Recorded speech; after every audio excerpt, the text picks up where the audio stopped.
Good Morning Business, French Tech.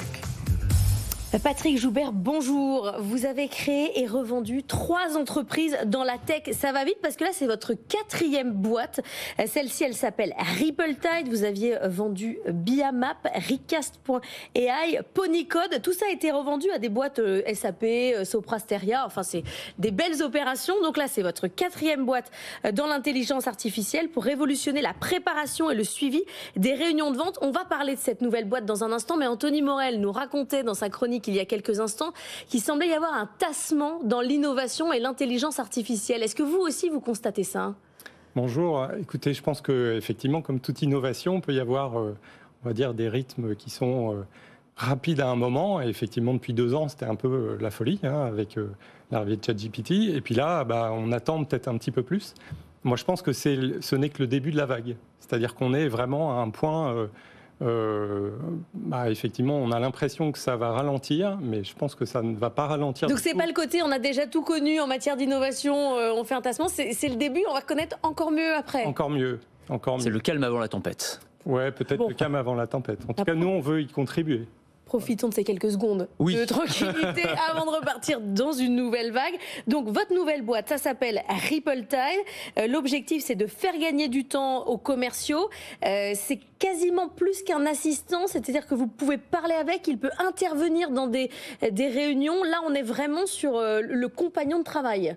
Oui, en fait, nous, le problème qu'on a vu, les commerciaux, les équipes commerciales, c'est vraiment des hommes et des femmes d'orchestre. Ils ont beaucoup de choses à faire. Ils doivent préparer les réunions, trier, relancer.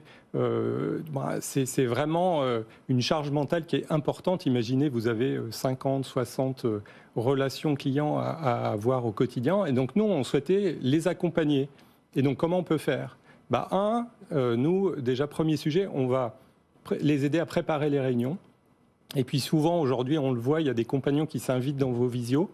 Et nous, on a souhaité que ce compagnon puisse être actif. Vous allez pouvoir le solliciter pour vous aider.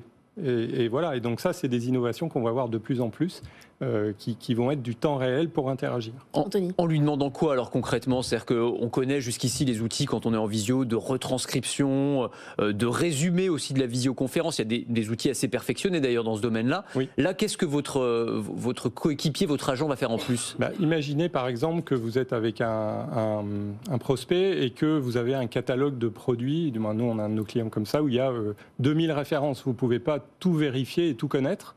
Vous allez pouvoir demander à l'assistant une précision sur une des références pendant la visio. Ah oui. Et là, l'assistant va être capable de vous aider. C'est ça qui est hyper intéressant, c'est que je pense que votre entreprise, carrément, ça illustre bien en fait un changement et une tendance de fond dans l'IA. Alors, il y avait l'IA générative, là on passe à ce qu'on appelle, vous allez de plus en plus entendre ce mot-là, l'IA agentique. C'est ça, c'est-à-dire agentique, c'est-à-dire des agents qui vont servir finalement de coéquipiers pour un boulot donné et qui vont m'aider au quotidien plus que simplement en répondant des questions avec un chatbot. Là, c'est vraiment des actions concrètes qui sont prises par ces agents. C'est ça, vous parliez de pause dans l'IA. En fait, pourquoi ? Parce que, et vous l'avez dit, moi, c'est ma 4e entreprise et les 2 précédentes dans l'IA.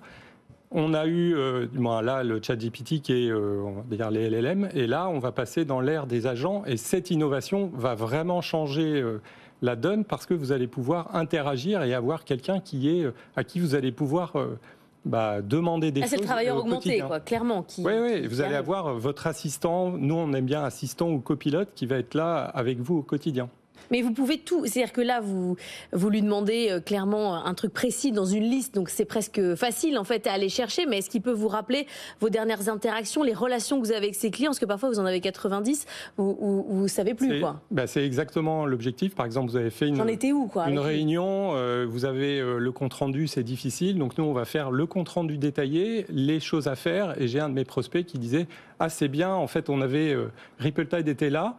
Le client avait dit pendant le call de le rappeler dans 3 semaines. J'avais oublié, mais en fait, il m'a fait un rappel, je l'ai eu. Ça c'est pas mal. Ouais, il vous fait le rappel et... C'est pas mal, effectivement. Alors, est-ce que vous avez déjà des retours et une idée du retour sur investissement ? Est-ce que c'est quantifiable, en fait, le temps que ça fait gagner aux commerciaux ? C'est quantifiable. Nous, on va dire que les commerciaux outillés de Ripple-Tide, ils gagnent à peu près 20 heures par mois. Donc, c'est quand même très significatif.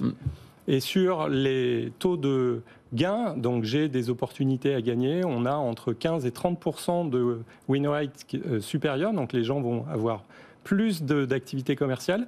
Et il y a un autre paramètre, c'est le temps entre le traitement d'une opportunité et le gain. Ce temps est raccourci, ce qui fait que la dynamique commerciale va, du moins, s'accélère. Donc en fait, vous gagnez sur tous les tableaux, plus de ventes, plus rapidement.